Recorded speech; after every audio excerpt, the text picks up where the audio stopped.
할렐루야. 오늘도 우리 하나님의 은총이 따스한 봄날처럼 여러분들에게 열리기를, 따뜻한 날들이 되기를 주님의 이름으로 축복합니다. 여러분, 우리나라 사람들이 이 스마트폰 보급으로 인해서 어떤 그 능력이 생겼냐면 사진 찍는 기술이 너무너무 뛰어났습니다. 내가 볼 때는 전부 작가예요. 사진 작가.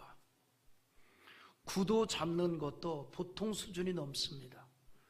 너무너무 구도를 잘 잡고 또 작품도 너무 잘 만들어냅니다.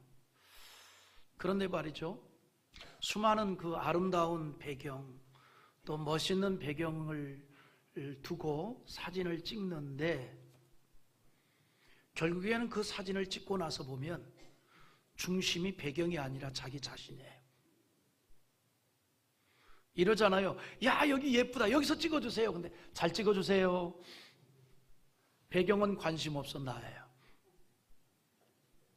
야, 여기 멋있다 그러는데, 예를 들어서 야, 진짜 여기 멋있다, 여기 찍어주세요 했는데 사진을 딱 찍었는데 배경이 있다면 자기는 옆쪽 밑에 조그맣게 나오고 배경이 크게 나왔어. 이게 뭐예요? 그래요.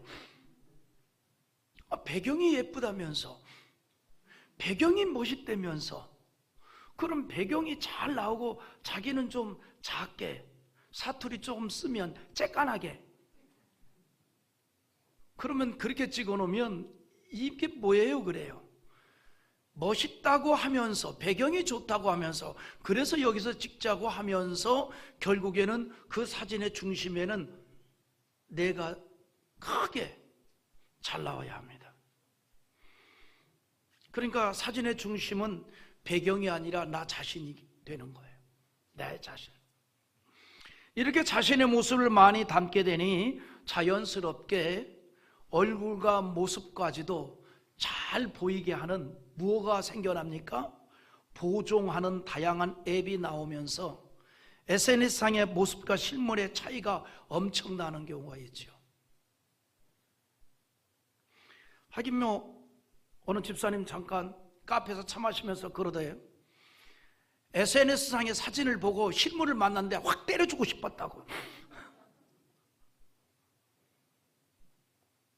그 SNS상의 인물하고 실물이 너무 차이 나는 거예요. 워낙에 앱으로 보정을 많이 해놔가지고.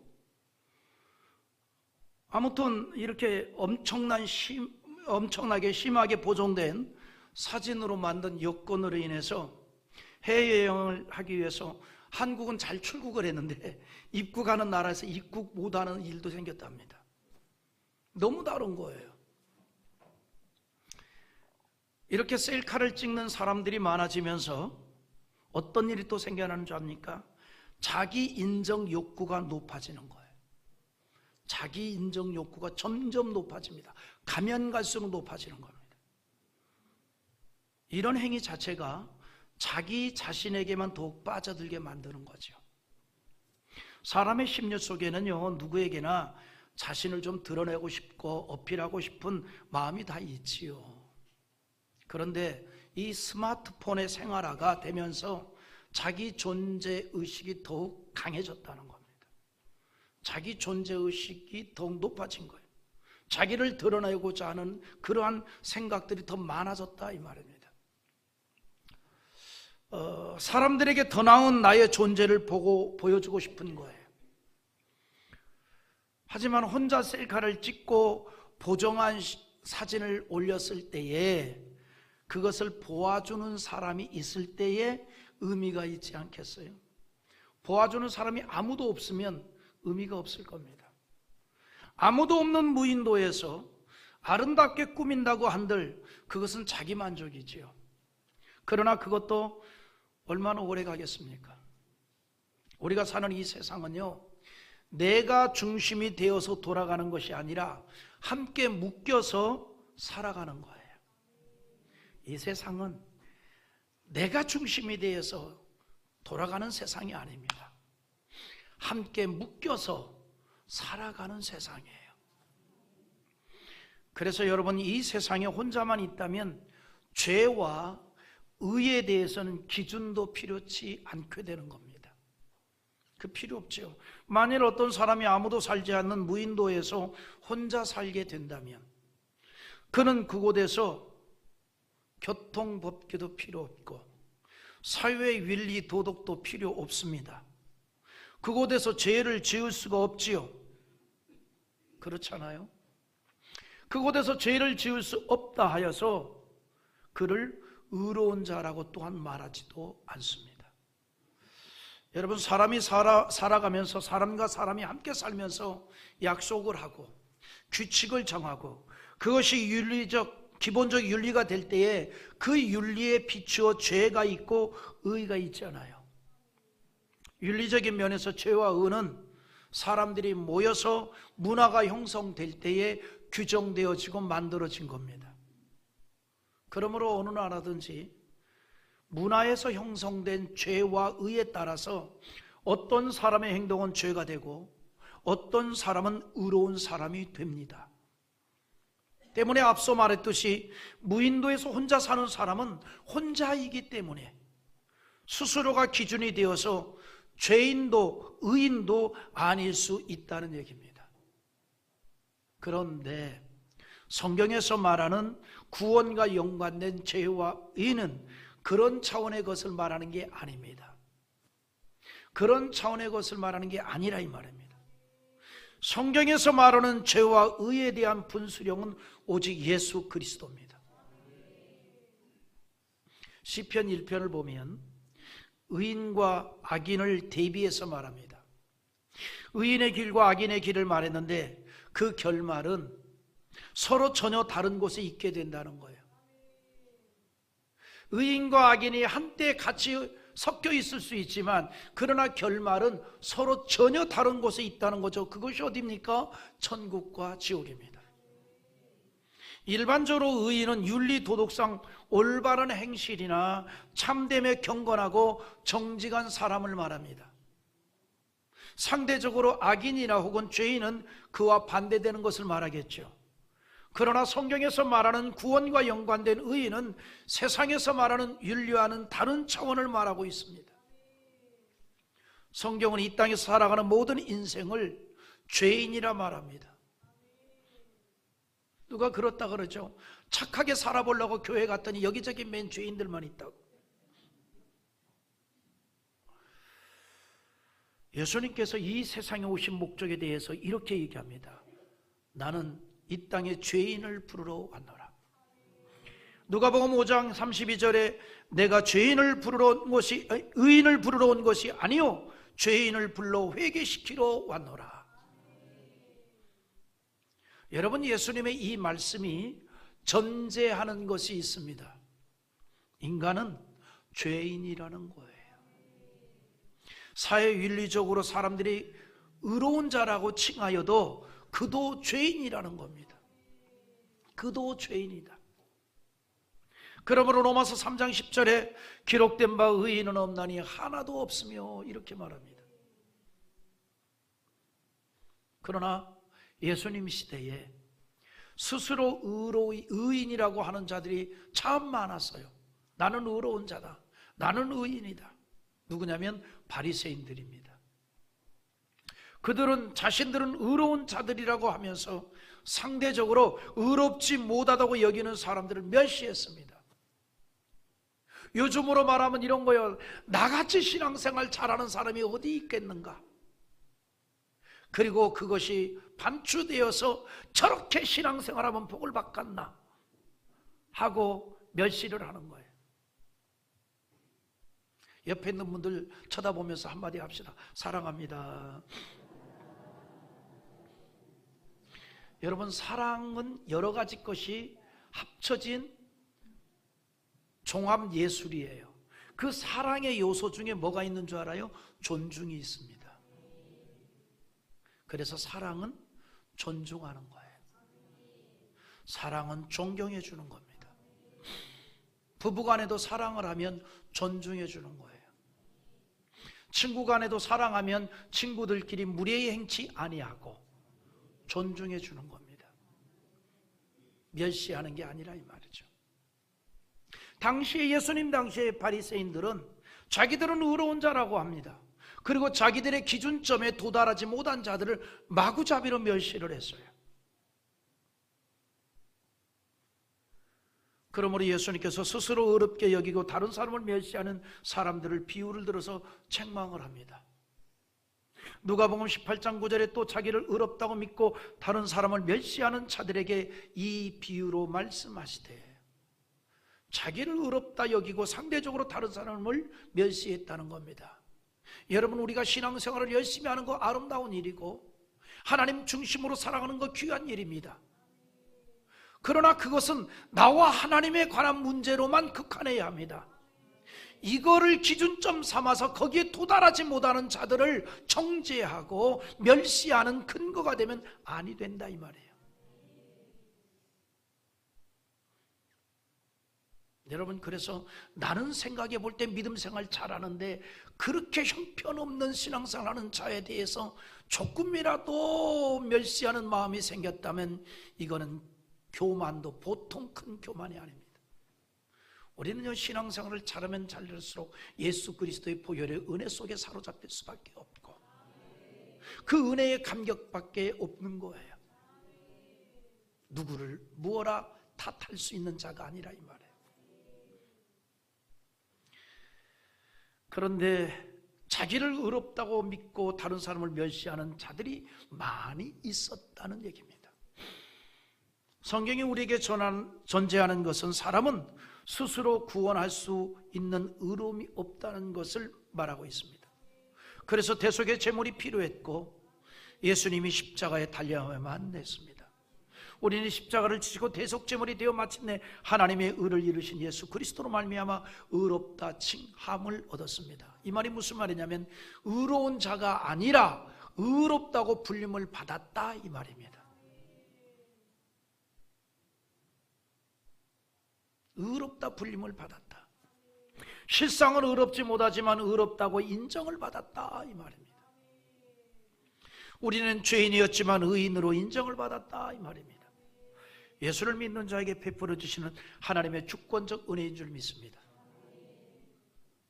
우리 함께 봅시다. 로마서 3장 28절 한번 읽어봅니다. 그러므로 사람이 의롭다 하심을 얻은 것은 율법의 행위에 있지 아니하고 믿음으로 되는 줄을 우리가 인정하노라. 아멘. 그러므로 성경에서 말하는 의인은 본질적으로 착하며 고결한 인격자라는 뜻이 아니라 하나님의 은혜로 용서받은 죄인을 말하고 있는 거예요. 하나님과 단절된 상태였지만 예수님을 통해서 하나님과 교통이 이루어진 상태를 의인이라고 말하는 겁니다. 성경에서 말하는 의인이 누구냐? 예수를 통해서 하나님과 교통하는 자들을 말합니다. 하나님과 나누는 자들을 말합니다. 하나님과 교제하는 자들을 말합니다. 그러므로 구약 성경에서도 의로운 자에 대해서 다른 어떤 것보다 하나님과 바른 관계를 가지고 생활하는 사람을 의로운 자라고 말했습니다. 하나님과 함께하는 사람은 성경은 의로운 자라고 말하는 거예요. 그래서 의로움을 입은 인생의 특징이 뭐냐? 다른 어떤 것보다도 하나님과 함께하는 인생이라는 겁니다. 하나님과 함께하는 인생, 하나님과 동행하는 인생, 그를 성경은 뭐라고 하는 거 아니? 의로운 자라고 말하는 거예요. 그래서 우리가 날마다 질문을 해야 될 게 있습니다. 날마다 내가 하나님과 교통하고 살아가는가? 날마다 하나님과 교제하면서 살아가는가? 여러분, 우리 말에 이웃 사촌이란 말이 있습니다. 멀리 있는 친척보다 이웃이 더 낫다는 거죠. 서로 돕고 도움을 받기도 하고 주기도 하고. 물론 이제 시대가 악해져 가지고 요즘은 이웃 사촌이라 이웃 왼수가 돼가고 있지만, 의로운 자라는 건 뭐냐면 하나님과 함께하는 자들이에요. 하나님과 교통하는 자들입니다. 홍수 심판을 예고받은 노아에 대해서 그렇게 얘기합니다. 성경은 노아에 대해서 의인이라고 합니다. 의롭다 함을 인정받은 자라 이 말입니다. 자, 의인으로 인정을 받은 이유가 뭘까요? 성경은 또 이렇게 얘기합니다. 그는 하나님과 동행하였기 때문이다. 하나님과 함께 하였기 때문이다. 우리 한번 읽어봅시다. 창세기 6장 9절을 읽어봅니다. 이것이 노아의 족본이라. 노아는 의인이요 당대의 완전한 자라. 그는 하나님과 동행하였으며. 노아가 의인이라고 인정받은 이유는 다른 거 아니에요. 하나님과 함께 했기 때문입니다. 하나님과 교제가 날마다 이루어졌어요. 하나님과 동행했다 이 말입니다. 이처럼 하나님을 경외하고 하나님과 함께하는, 하나님과 동행하는 사람에 대해서 성경은 의인이라고 말하는 겁니다. 욥이 그런 사람이었습니다. 우리 한번 읽어봅시다. 욥기 1장 1절입니다. 우스 땅에 욥이라 불리는 사람이 있었는데 그 사람은 온전하고 정직하여 하나님을 경외하며 악에서 떠난 자더라.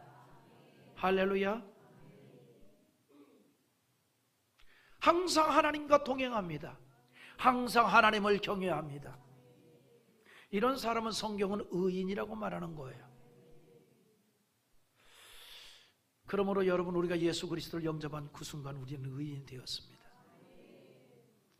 그리고 의인의 삶을 이제 우리가 살아가야 합니다. 그게 뭘까요? 하나님과 동행하는 삶을 살아가는 겁니다. 그리고 그렇게 하나님과 동행하는 의로운 자들이 이 땅에서 살아갈 때에 하나님께서 주시는 은총이 있습니다. 그 은총 가운데 하나가 뭘까요? 기도의 응답인 줄 믿으시기 바랍니다. 하나님께서는 그의 자녀들이 간구하는 기도를 응답해 주십니다. 그런데 그 기도의 응답을 하시는 하나님께서 기도하는 하나님의 자녀들에게 원하고 기대하는 게 있습니다. 뭘까요? 하나님과 항상 동행하는 삶을 원하십니다. 하나님과 동행, 하나님을 경외하고 하나님과 함께하는 인생을 원하신다 이 말입니다. 여러분, 우리가 나의 기도를 들으시고 응답하시는 하나님께 간절하게 기도를 하고 있다면 우리의 일상은 하나님과 함께하는 삶이 되도록 힘써야 하고 노력해야 합니다. 우리가 간구하는 기도는 우리의 삶의 현장에서 응답이 되기 때문입니다. 그러면 우리가 많은 기도를 하는 것만큼 우리의 삶은 신앙적이 되어야 한다는 거예요. 그 삶에 기도의 응답이 은총으로 나타나게 될 것입니다. 잠언 15장 29절에 이렇게 말합니다. 여호와는 악인을 멀리하시고 의인의 기도를 들으시느니라 그랬습니다. 하나님께서 악인에 대해서는 멀리하지만 의인의 기도는 들어주신다 하였습니다. 말씀 계속 드렸습니다. 우리는 예수로 말미암아 의롭다함을 얻은 자들이에요. 그래서 우리의 기도를 들어주신다 이 말입니다. 믿음으로 기도하시기 바랍니다. 열심히 기도하시기 바랍니다.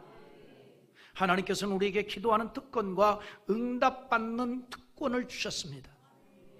이 특권이 우리의 현실에서 사용되기 위해서 필요한 게 있다 이 말이죠. 그것은 뭐냐? 우리의 삶은 달라야 한다 이 말이에요. 의인이 되어야 합니다. 우리는 죄인이 아니라 의인이 되었기 때문에 우리의 삶이 의인의 삶이 되자 이 말입니다. 또 읽어봅시다. 로마서 3장 24절 한번 같이 봅니다. 그리스도 예수 안에 있는 성령으로 말미암아 하나님의 은혜로 값없이 의롭다 하심을 얻은 자 되었느니라. 누가? 저와 여러분이 의롭다함을 얻었습니다. 우리는 흠결이 많은 인생이지만 예수님을 통해서 의로운 자 되었습니다. 예수를 믿는 나를 의로운 자로 인정해 주었다 이 말입니다. 하나님께서 의로운 자로 인정을 해 주었으니 자만하는 것이 아니라 감사함과 그리고 담대함을 가지고 다른 삶을 살아야 된다 이 말이에요. 의로운 자의 인생을 살아가야 된다 이 말입니다. 그러나 여러분, 우리의 현실은 그렇지 않죠. 이 세상은 의로운 인생으로 살아가려는 의지를 상실케 하는 일들이 참 많습니다. 신앙의 길을 걸어가는 일에 낙심하게 하는 일들도 있습니다. 그러나 예수를 믿고 영접한 우리 속에는 거룩한 씨가 심어져 있다는 걸 믿으시기 바랍니다. 내 속에는 거룩한 씨가 심어져 있습니다. 그 거룩함이 자라도록 의로운 자의 삶을 살아가기를 우리는 힘쓰는 거예요. 이것이 바로 의롭다함을 받은 자의 모습이요 행동이라는 사실입니다. 빌립보 2장 12절을 한번 또 읽어봅니다. 그러므로 사랑하는 자들아, 너희가 나 있을 때뿐 아니라 더욱 지금 나 없을 때에도 항상 복종하여 두렵고 떨림으로 너희의 구원을 이루라. 할렐루야. 이 말은 한마디로 말하면 의로운 자다운 삶을 살아라 이 말입니다. 걸맞게 살아라 이 말입니다. 여러분, 걸맞게라는 말이 있습니다. 걸맞게. 옷을 입어도 걸맞게, 말을 해도 걸맞게, 행동도 걸맞게 하라는 겁니다. 여러분, 30 먹은 사람이 5살 먹은 아이처럼 말하면 되겠습니까? 30 먹은 사람이 뭔가 식당에 따라가서 아줌마 백반 되냐? 이러면 되겠어요? 걸맞아야죠. 걸맞아야죠. 아이는 아이답게, 어른은 어른답게 걸맞음이 필요하죠. 마찬가지입니다. 우리는 의로운 자로 칭함을 얻었어요. 신앙생활은 그것에 걸맞는 인생으로 살아가는 거예요. 세상 사람과 다르다 이 말이에요. 우리는 의로운 자가 되었으니 의로운 자로 살아가라는 겁니다. 세상 사람들과 달라야 된다 이 말이죠. 그러기 위해서 가장 먼저 필요한 게 뭘까요? 의식입니다. 신앙에 있어서 자신에게 먼저 떳떳해야 돼요. 신앙에 있어서 나에게 먼저 떳떳하라는 거죠. 1절 한번 읽어봅니다. 내가 나의 완전함에 행하여 싸우며 흔들리지 아니하고 여호와를 의지하여 싸우니 여호와여 나를 판단하소서. 다윗은요, 하나님께서 자신의 의로움을 입증해 달라고, 자신이 흠 없는 자임을 확정해 보여달라고 간구하는 기도를 했습니다. 이것은 교만했기 때문에 하였던 말이 아닙니다. 그는 참으로 신앙에 있어서 허물 없이 살아가기를 힘써왔습니다. 그러니 하나님이 판단해 달라는 거예요. 다윗은 하나님을 믿고 신뢰하는 일에 있어서 조금도 흔들림이 없었습니다. 그러므로 그런 자신의 삶을 하나님께서 입증해 달라는 거예요. 이거는 뭐냐면요, 그 속에는 오로지 여호와 하나님만 있는 거예요. 사람들아, 내가 믿음으로 살았고 신앙으로 살았더니 나의 신앙을 인정해 줬으면 좋겠다, 확증해 줬으면 좋겠다, 사람들에게 말하지 않았어요. 여호와 하나님 앞에 기도했습니다. 이것이 신앙 정신입니다.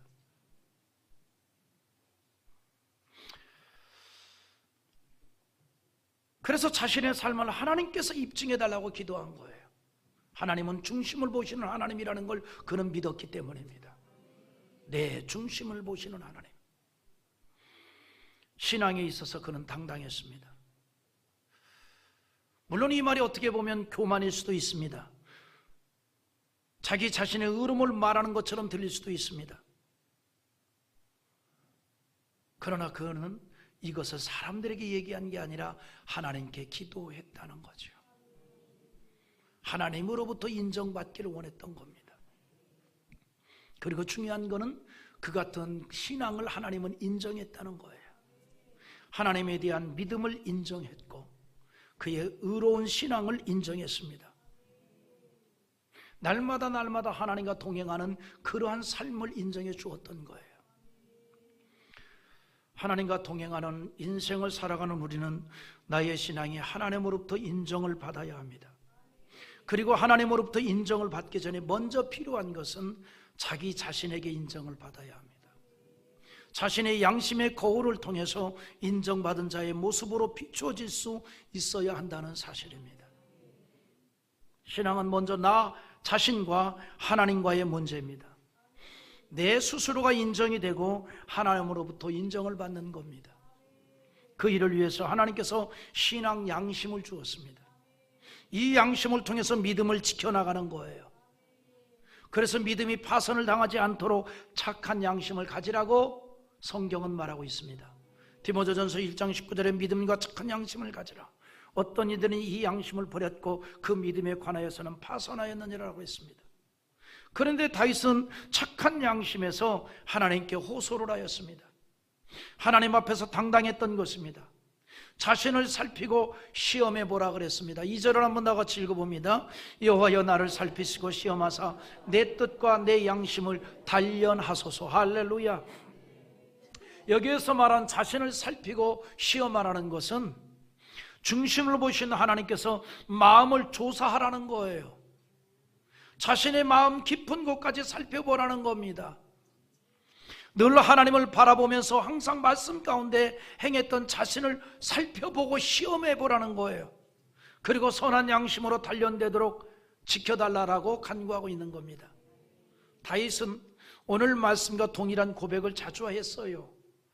이를테면 시편 17편 3절 한번 같이 봅니다. 주께서 내 마음을 시험하시고 밤에 내게 오셔서 나를 감찰하였으나 흠을 찾지 못하였사오니 내가 결심하고 입으로 범죄하지 아니하리이다. 이런 고백을 합니다. 인생의 밤에 하나님께서 그의 신앙을 보았어요. 그런데 흠이 없었다는 겁니다. 그는 어떤 상황에 처하든지 하나님을 향한 신앙에 변함이 없었습니다. 여전히 하나님과 함께 했다 이 말입니다. 인생의 어두운 시절에도 하나님에 대한 신앙의 인정을 받게 되었으며 결심하여 의로운 자의 길을 걸어가겠다라고 하는 겁니다. 다윗은 정말 의로운 자의 길을 걸어갔습니다. 그리고 그 사실에 대해서 먼저 자신의 양심에서 인정을 받았고 하나님께도 살펴보시고 인정하여 달라고 기도했던 겁니다. 그렇게 하나님께 인정받기를 원했어요. 그렇게. 여러분 어떻게 보면은요, 우리는요 어쩌면 하나님 앞에서 어린아이입니다. 3살, 4살, 5살 먹은 어린아이예요. 하나님 인정해 주십시오. 하나님 인정해 주십시오. 어떻게 해서든지 하나님의 인정을 받으려고 다윗은 애를 썼습니다. 그렇게 하다 보니 하나님과 항상 교통하는 삶이 되었고 교제하는 삶이 되었고 하나님과 동행하는 삶이 될 수밖에 없었던 겁니다. 이런 고백은요 사도 바울도 합니다. 고린도전서 4장 4절에 이런 고백을 하죠. 내가 자책할 아무것도 깨닫지 못하나 이로 말미암아 의롭다함을 얻지 못하노라. 다만 나를 심판하시리는 주시니라. 이 말이 무슨 말이에요? 나는 자책할 아무것도 없다. 신앙이 당당했습니다. 그러나 이 행동이 의롭다함을 얻은 것은 절대로 아니다. 예수의 보혈로의 은총으로 의롭다함을 얻었다. 그것이 너무나 감사하고 감격스러워서 나는 하나님과 동행할 수밖에 없다는 거예요. 이것이 바로 의롭다함을 얻은 자의 모습입니다. 이처럼 의로운 인생은 하나님과 동행을 하듯이 이 땅에서도 또 한 가지 중요한 게 있습니다. 함께하는 사람도 중요합니다. 함께하는 사람, 자신이 처하는 자리도 중요합니다. 사람이 함께하는 동료 정말 중요하죠. 우리 일반적으로 얘기하잖아요. 친구를 잘 사귀라고 하는 말도 있지 않습니까? 성경에서 신앙적으로 함께한 동료들이 있습니다. 다니엘과 3명의 친구들이죠. 그들은 전쟁포로였지만 그러나 서로를 신앙으로 격려했습니다. 참 좋은 동료들입니다. 다윗은 허망한 사람들과 함께하지 않았다라고 고백을 합니다. 우리 본문 보죠. 4절과 5절 한번 읽어봅시다. 허망한 사람과 같이 앉지 아니하였사오니 간사한 자와 동행하지도 아니하리이다. 내가 행악자의 집회를 미워하오니 악한 자와 같이 앉지 아니하리이다. 이 말이 무슨 말입니까? 허망한 사람과 앉지 않고 간사한 자와 동행하지 아니하며 악한 자와 앉지 않았다고 하였습니다. 여기에서 말하는 허망한 사람은 내세가 없는 사람을 말하는 거예요. 하나님을 부정하는 사람을 말하는 거예요. 불신자를 말하는 겁니다. 그런데 하나님을 부정할 뿐만 아니라 간사하고 악한 자라 그랬습니다. 그런 자와 함께하지 않겠다는 거예요.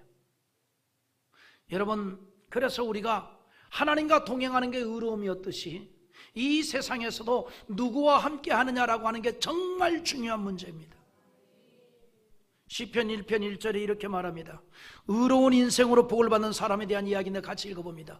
복 있는 사람은 악인들의 길을 따르지 아니하며 죄인들의 길에 서지 아니하며 오만한 자들의 잔치에 앉지 아니하고. 오만한 자들의 자리에 앉지 않는다 그랬어요.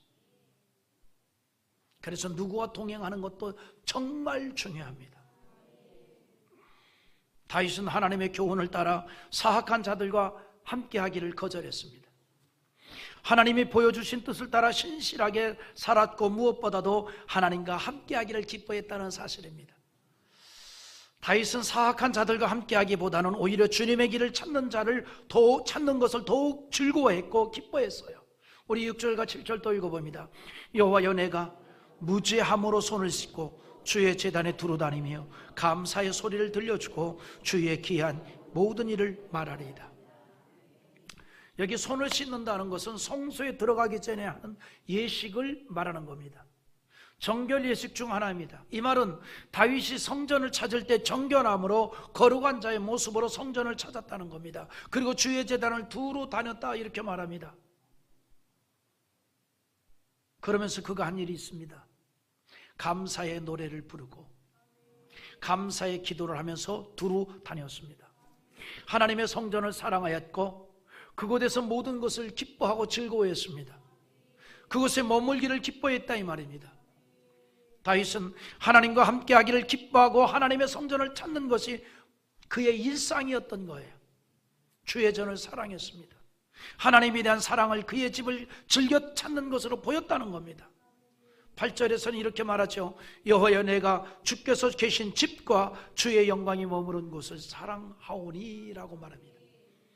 다윗은 주의 영광이 머무는 곳을 사랑했다라고 합니다. 주의 영광이 머무는 곳이 어디입니까? 성전입니다. 그곳을 사랑했다는 거예요. 하나님은 사랑했기 때문에 하나님의 영이 머문 곳을 사랑한 것입니다. 사랑은 관심이에요. 그래서 그곳에 관심이 있었고 즐겨 찾는 것입니다. 다윗은 오늘 말씀을 통해서 의로운 자의 신앙적인 모습을 보여줍니다. 우리는 예수 그리스도를 믿음으로 의로운 자 되었습니다. 이제는 죄인이 아니라 의인입니다. 그러므로 우리는 날마다 내 인생을 의로운 자로 살아가는데 힘써야 합니다. 우리는 나의 신앙에 대해서 스스로 인정을 하고 하나님으로부터 인정받는 자가 되어야 합니다. 항상 하나님과 함께하기를 힘쓰고 하나님의 전을 찾는 것을 즐겨하고 기뻐합니다. 이것이 바로 의로운 자의 모습입니다. 우리의 모습이 되어져야 합니다. 우리의 날마다의 삶은, 의롭다함을 얻은 우리의 삶은 날마다 하나님과 동행하는 것입니다. 나의 발자국 더 디뎌지는 곳마다 하나님의 흔적이 나타날 수 있어야 된다 이 말입니다. 이런 자의 삶을 가리켜 의로운 자의 삶이라고 말하는 겁니다.